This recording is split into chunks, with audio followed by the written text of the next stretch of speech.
ٹھیک ہے بیٹا. یثرب کی عمومی آبادی یعنی یثرب کی جو آبادی تھی وہ کیا تھی؟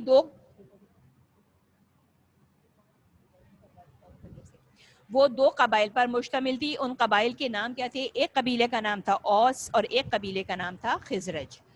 یہ جو تھے مکے کے باشندے تھے اور ان کا کیا تھا؟ یہ بت پرست بھی تھے اور مشرک بھی تھے. اس کے علاوہ یہاں پر یہودیوں کے بھی 3 بڑے قبیلے آباد تھے، لیکن ان کو کوئی حکومت کی طرف سے کوئی ان کو عہدہ نہیں ملا ہوا تھا، کوئی حکومتی اختیار ان کے پاس نہیں تھا، مگر ان کو تمام یہاں کے جو یہاں کے یثرب کے جو قبیلے تھے ان میں ان کو سب سے زیادہ نمایاں اور مضبوط حیثیت حاصل تھی، کیونکہ یہ قبیلے جو تھے وہ بہت بڑے تھے. اوس اور خزرج کے ایمان لے آنے کے بعد اب یثرب میں غالب آبادی مسلمان ہو گئی تھی. جب یہ دونوں قبائل اوس اور خزرج وہ جو تھے جب مسلمان ہو گئے، جب وہ ایمان لے آئے، تو اب کیا ہوا؟ کیونکہ یہاں کی آبادی جو تھی، یثرب کی آبادی جو تھی، وہ جو ہے وہ کافی حد تک مسلمان آبادی پر مشتمل ہو گئی. حضرت محمد صلی اللہ علیہ وآلہ وسلم کی آمد کی خبر پہلے ہی یثرب میں پھیل چکی تھی. یہاں ہر ایک رسول صلی اللہ علیہ وآلہ وسلم کی آمد کا منتظر تھا. آپ صلی اللہ علیہ وآلہ وسلم کے شہر میں داخل ہوتے ہی لوگ رسول صلی اللہ علیہ وآلہ وسلم کے استقبال کے لیے والہانہ انداز میں امنڈ آئے. چھوٹی چھوٹی بچیاں خوشی کے اشعار گانے لگیں. ہر ایک آپ صلی اللہ علیہ وآلہ وسلم کو اپنے گھر ٹھہرانے کا خواہش مند تھا. آخرکار حضرت ابو ایوب انصاری کا گھر آپ صلی اللہ علیہ وآلہ وسلم کی قیام گاہ قرار پایا. اسی دن سے یثرب کا نام بھی مدینۃ النبی یعنی نبی کا شہر ٹھہرا، اور بعد میں لوگ اسے صرف مدینے کے نام سے پکارنے لگے. کیا بتا رہے ہیں کہ جب یہ قبیلے جو تھے وہ مسلمان ہو گئے، جب یہ ایمان لے آئے، تو ان ایمان لانے سے پہلے ہی حضور صلی اللہ علیہ وآلہ وسلم کی آمد یعنی کہ رسول صلی اللہ علیہ وسلم آ رہے ہیں، یہ خبر جو تھی یہاں پر پھیل چکی تھی، اور یہاں کے لوگ جو تھے وہ شدت سے رسول صلی اللہ علیہ وآلہ وسلم کی آمد کے منتظر تھے، یعنی ان کا انتظار کر رہے تھے. اور جب رسول صلی اللہ علیہ وآلہ وسلم اس شہر میں داخل ہوئے تو یہاں پر لوگوں نے ان کا بہت پرجوش طریقے سے، بہت اچھے طریقے سے استقبال کیا. یہاں کی رہنے والی جو بچیاں تھیں انہوں نے خوشی میں ان کی تعریف میں اشعار پڑھنے شروع کیے، اور ہر رہنے والا یہاں کا ہر بندہ، ہر رہائشی جو تھا وہ یہ چاہتا تھا کہ رسول صلی اللہ علیہ وآلہ وسلم اس کے گھر میں قیام کریں. اب کیا ہوا کہ رسول صلی اللہ علیہ وآلہ وسلم نے حضرت ابو ایوب انصاری کے گھر کو اپنے لیے منتخب کیا کہ آپ وہاں ٹھہرے، اور اسی دن کے بعد سے جو یثرب تھا اس شہر کا نام، وہ یثرب سے بدل کر مدینۃ النبی کے نام سے یہ شہر مشہور ہو گیا، اور آہستہ آہستہ کر کے پھر اس کو صرف مدینہ، لوگ اس کو صرف مدینہ کہہ کر پکارنے لگے. اچھا، اس کے بعد اب کیا بتا رہے ہیں؟ مسجد نبوی صلی اللہ علیہ وآلہ وسلم کی تعمیر.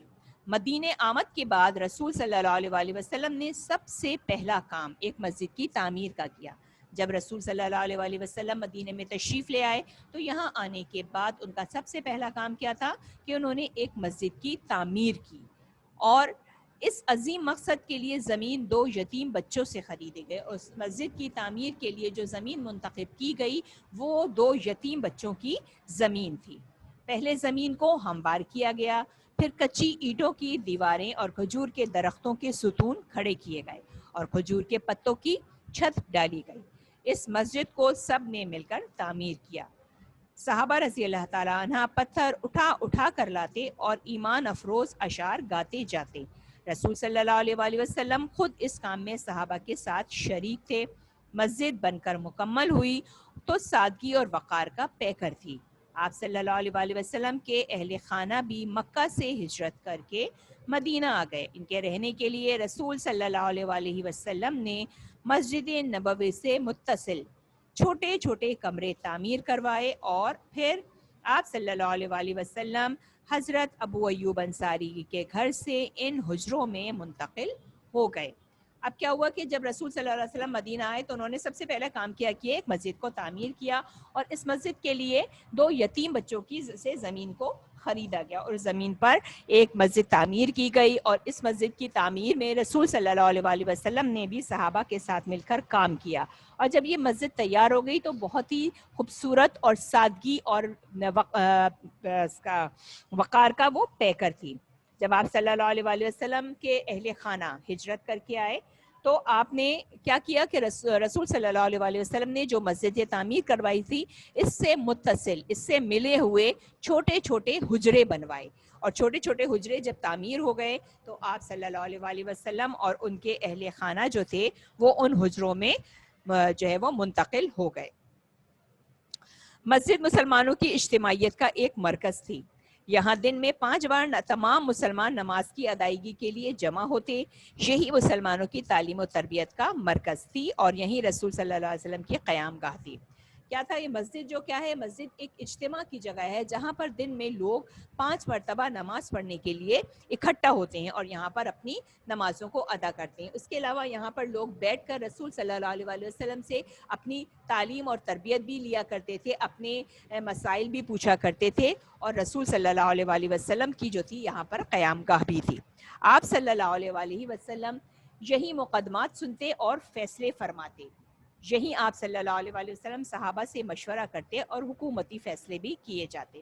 کیا ہوتا تھا کہ یہ مسجد جو تھی ایک طریقے کی اجتماع کی جگہ تھی، یہاں سب لوگ اکٹھے ہوا کرتے تھے، نماز کی ادائیگی بھی کی جاتی تھی، اور رسول صلی اللہ علیہ وسلم سے لوگ بات چیت بھی کیا کرتے تھے، ان کے سامنے اپنے مسائل کو پیش کیا کرتے تھے اور ان کے فیصلوں کو سنا کرتے تھے اور مانا کرتے تھے، اور حکومت سے متعلق جو بھی فیصلہ ہوا کرتا تھا وہ بھی تمام کا تمام کام جو تھا وہ اسی مسجد میں کرتے تھے۔ اب آپ کی ہیڈنگ آ رہی ہے مواخات۔ مواخات کا مطلب ہوتا ہے بھائی چارہ۔ مکے سے مسلمان جن حالات میں دشمنوں سے چھپ چھپا کر نکلے، ان حالات میں اپنے ساتھ کسی قسم کا بھی ساز و سامان لانا ممکن نہ تھا۔ اب مدینے میں یوں صورتحال تھی کہ ان کے پاس نہ تو رہنے کے لیے گھر تھے اور نہ ہی روزی کمانے کے ذرائع۔ ان کٹھن حالات کا اللہ کے رسول صلی اللہ علیہ وسلم کو اچھی طرح اندازہ تھا۔ آپ صلی اللہ علیہ وسلم نے بہترین حکمت اور دور اندیشی سے ایک ایسا قدم اٹھایا جس سے ایک طرف تو ہجرت کر کے آنے والے مسلمانوں کو مدینہ میں قدم جمانے اور اپنے پیروں پر کھڑا ہونے میں مدد ملی، اور دوسری طرف اس چھوٹے سے شہر میں محبت اور تعاون کی وہ فضا پیدا ہوئی جس نے مسلمانوں کو اور مضبوط کر دیا۔ اب کیا تھا، جب مکے کے حالات جو تھے وہ خراب ہوئے اور لوگ جو تھے مسلمانوں کے دشمن ہو گئے، تو رسول صلی اللہ علیہ وسلم نے ان کو کیا کیا، ہجرت کا حکم دیا، اور مسلمان جو تھے وہ مکہ سے ہجرت کر کے مدینہ کی جانب روانہ ہوئے۔ اب ایسے حالات تھے کہ وہ اپنے ساتھ کسی قسم کا بھی کوئی سامان، کوئی مال و اسباب نہیں لا سکے تھے۔ ان کے پاس جب وہ یہاں پہ آئے تو نہ ان کے پاس رہنے کے لیے گھر تھا، نہ ان کے روزی کمانے کا کوئی ذریعہ تھا کہ وہ اپنی روزی کما کر اپنا اور اپنے بال بچوں کا پیٹ بھر سکیں۔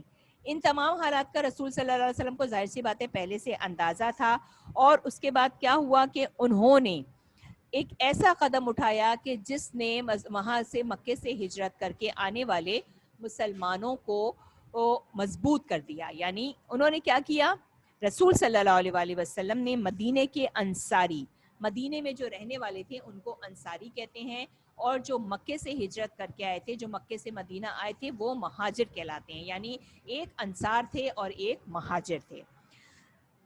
رسول صلی اللہ علیہ وسلم نے مدینہ کے انصاری مسلمانوں اور مکہ سے آنے والے مہاجر مسلمانوں کو آپس میں ایک دوسرے کا بھائی بنا دیا۔ آپ صلی اللہ علیہ وسلم نے انصار اور مہاجرین کو جمع کر کے انصار سے فرمایا، یہ تمہارے بھائی ہیں۔ آپ صلی اللہ علیہ وسلم انصار اور مہاجرین میں سے ایک ایک کو بلاتے جاتے اور فرماتے، تم دونوں بھائی ہو۔ اس طرح انصار اور مہاجرین میں ایک مثالی رشتہ اخوت قائم ہو گیا۔ آپ صلی اللہ علیہ وسلم کے اس اقدام کو مواخات کہا جاتا ہے۔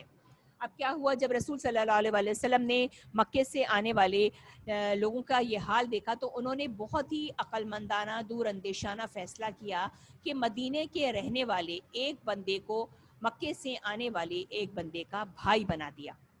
اور کیا ہوا، ان سے ایک انصار کو بلاتے اور ایک مہاجر کو بلاتے اور دونوں کو کہتے کہ تم دونوں آپس میں بھائی ہو۔ یہ ایک طریقے سے انہوں نے بھائی چارے کا رشتہ ان کے درمیان قائم کیا، اور یہ بھائی چارے کا رشتہ کیا کہلاتا ہے، اس کو مواخات کہا جاتا ہے۔ انصار نے اپنے مہاجر بھائیوں کی دل کھول کے مدد کی، ان کو رہنے کے لیے گھر، مال، اسباب اور کاشت کے لیے زمینیں دیں۔ اس طرح ہجرت کر کے آنے والے مسلمانوں کے حالات میں بہتری آنے لگی۔ اب کیا ہوا کہ وہ انصار جن کو رسول صلی اللہ علیہ وسلم نے مہاجرین کا بھائی بنایا تھا، انہوں نے رسول کی کہی گئی باتوں پر عمل کیا اور دل سے مہاجرین کو، مکے سے آنے والے مسلمانوں کو دل سے اپنا بھائی قبول کیا، اور ان کی جس طرح سے وہ مدد کر سکتے تھے کہ ان کو گھر کی ضرورت تھی انہیں گھر دیے، مال و اسباب کی ضرورت تھی مال و اسباب دیا، انہیں کاشت کے لیے زمینوں کی ضرورت تھی وہ انہیں زمینیں دیں، جس کا نتیجہ کیا ہوا کہ وہ لوگ جو قسمہ پرسی کی حالت میں مکے سے ہجرت کر کے مدینے آئے تھے ان کے حالات میں بہتری آنے لگی۔ اب ہے اصحاب صفا۔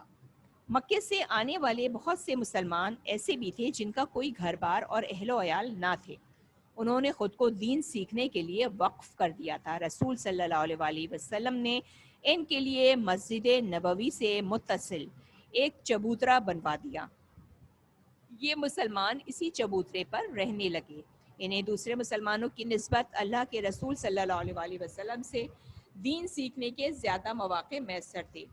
رسول صلی اللہ علیہ وسلم نے ان کو بارہا نئے اسلام لانے والے قبیلوں میں دین سکھانے کے لیے بھیجا۔ عربی زبان میں چبوترے کو صفا کہتے ہیں، اسی وجہ سے شیعہ مسلمان اصحاب صفا کہلاتے ہیں۔ اب کیا ہیڈنگ ہے آپ کی؟ اصحاب صفا، وہ لوگ جو کہ مکے سے ہجرت کر کے مدینے آئے تھے، ان میں سے بہت سے لوگ اپنے خاندان والوں کے ساتھ اپنے گھر والوں کے ساتھ بھی آئے تھے، لیکن کچھ مسلمان ایسے بھی تھے، کچھ لوگ ایسے بھی تھے کہ جن کا نہ کوئی گھر بار تھا اور نہ ہی گھر والے تھے۔ تو کیا ہوا، انہوں نے اپنے آپ کو دین کے لیے وقف کر دیا، یعنی وہ دین کی خدمت کے لیے انہوں نے اپنے آپ کو وقف کر دیا کہ ہمارا کوئی آگے پیچھے نہیں ہے، ہم اپنی تمام زندگی اسلام کی خدمت میں صرف کر دیں گے۔ اب اس مقصد کے لیے رسول صلی اللہ علیہ وسلم نے کیا کیا، مسجد نبوی جو تعمیر کی تھی اسی سے متصل ایک چبوترا بنوایا، جس پہ اور وہ تمام وہ مسلمان جن کے پاس نہ گھر بار تھا نہ ان کے اہل و عیال تھے، وہ مسجد نبوی سے متصل اس چبوترے پر رہنے لگے۔ اب ان کو کیا ہوتا تھا کہ ظاہر سی بات ہے وہ ہمہ وقت کیونکہ مسجد نبوی میں ہی رہا کرتے تھے، اس لیے ان کو رسول صلی اللہ علیہ وسلم سے بات کرنے کا، ان سے معلومات حاصل کرنے کا، ان سے دین سیکھنے کا زیادہ موقع ملا کرتا تھا بنسبت دوسرے لوگوں کے۔ تو وہ لوگ جو تھے دل کھول کر اس موقع سے فائدہ اٹھاتے تھے اور رسول صلی اللہ علیہ وسلم کی خدمت میں حاضر ہو کر دینی معلومات حاصل کرتے تھے اور اپنے علم میں اضافہ کیا کرتے تھے۔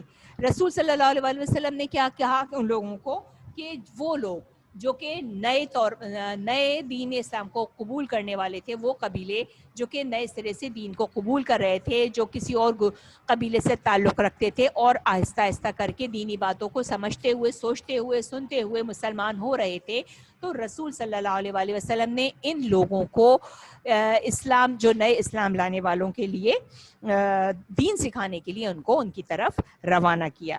عربی زبان میں صفا جو ہے چبوترے کو کہا جاتا ہے، کیونکہ یہ لوگ اس چبوترے پر رہا کرتے تھے، اس لیے ان کو اصحاب صفا کہا جاتا ہے۔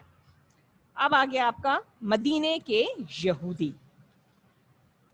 مدینے میں اوس اور خزرج کے قبیلوں کے علاوہ یہودی بھی صدیوں سے آباد تھے۔ وہاں ان کی کوئی حکومت تو نہ تھی، البتہ ان کی حیثیت بہت مضبوط اور مستحکم تھی۔ جب رسول صلی اللہ علیہ وسلم مدینہ تشریف لائے تو اس وقت وہاں یہودیوں کے 3 بڑے قبیلے بنو قینقا، بنو نذیر اور بنو قریظہ آباد تھے۔ اہل کتاب ہونے کی حیثیت سے یہودی توحید اور رسالت کے قائل تھے، مگر مذہب کے معاملے میں ان کی ذہنیت بہت تنگ ہو چکی تھی۔ انہوں نے توریت میں تحریفات کر کے دین کو بہت بگاڑ دیا تھا، ان میں بہت سی اخلاقی خرابیاں پیدا ہو چکی تھیں۔ حضرت موسیٰ علیہ السلام کے پیرو اور حامل توریت ہونے کی وجہ سے انہیں اپنی علمی برتری کا بہت زوم تھا، وہ خود کو دوسروں سے بہت برتر سمجھتے تھے۔ یہ دولت مند بھی تھے، دولت کمانے کی ہوس میں انہوں نے تمام مدینے میں سودی کاروبار کا جال پھیلا رکھا تھا۔ ان کی دولت اور علمی ڈھونگ نے ان کی بہت سی برائیوں پر پردہ ڈال رکھا تھا۔ مدینے کے مشرک لوگ اپنی کم علمی کی بنا پر ان سے مرعوب رہتے تھے۔ انہیں توریت کے ذریعے ایک نبی کی آمد کا علم تھا اور اس نبی کے منتظر تھے۔ وہ سمجھتے تھے کہ نبی ان کی قوم میں سے ہوگا، لیکن جب رسول صلی اللہ علیہ وسلم کو بنی اسرائیل کے بجائے بنی اسماعیل میں مبعوث کیا گیا تو انہوں نے اپنی قوم سے باہر کسی شخص کو نبی ماننا اپنی توہین اور بے عزتی سمجھا۔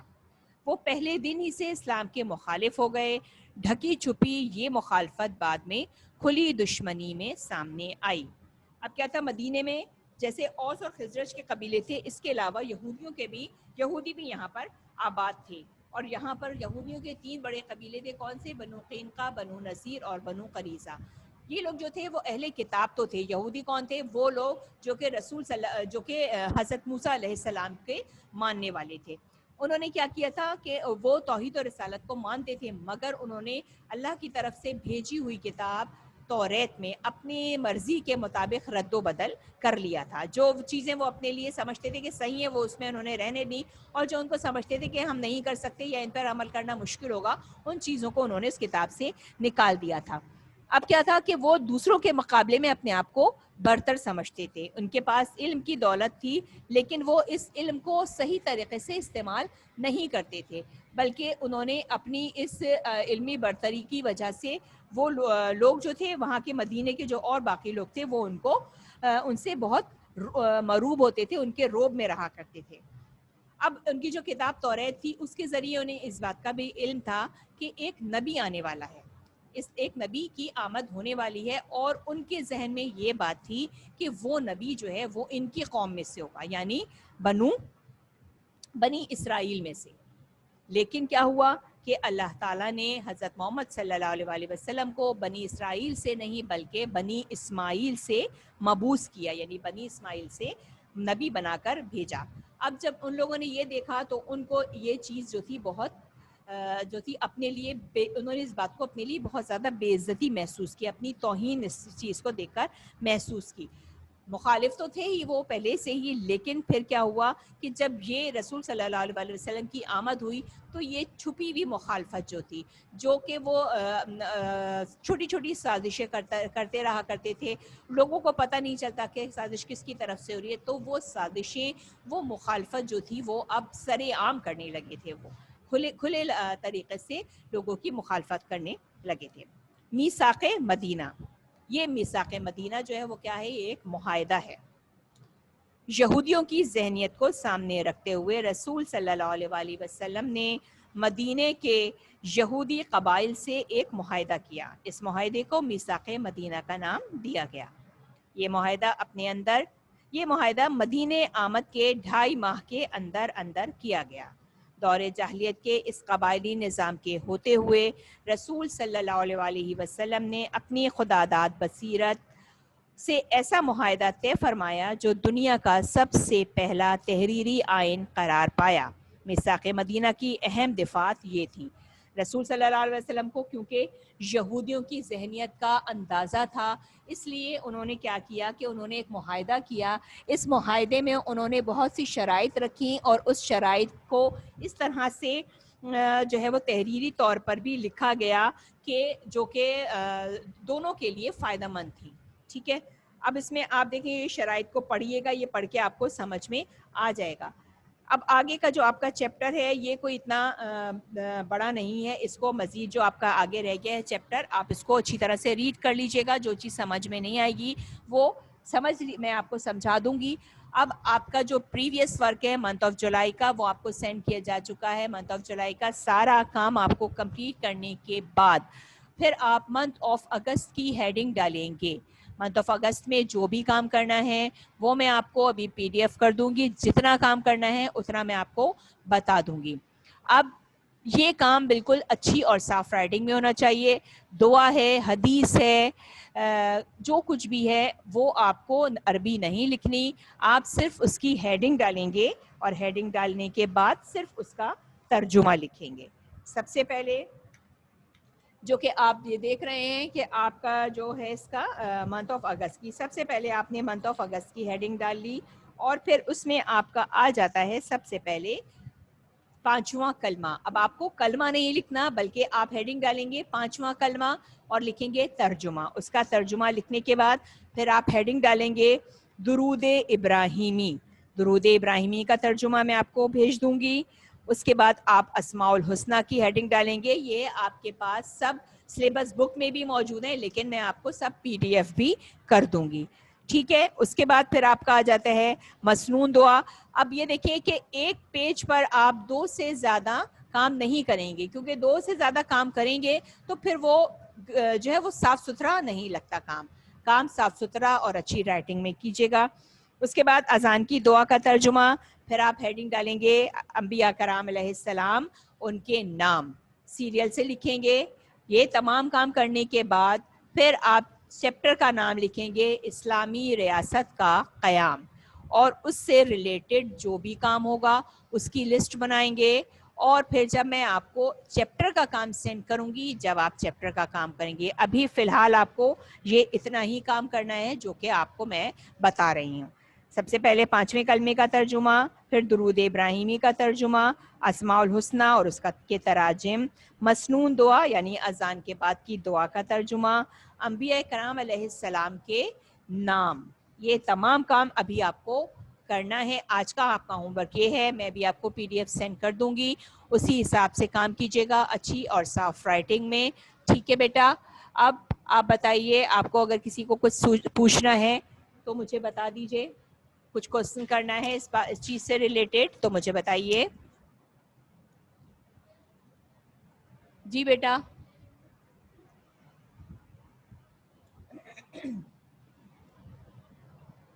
ٹیچر جی یہ بولیے. جو اسمائل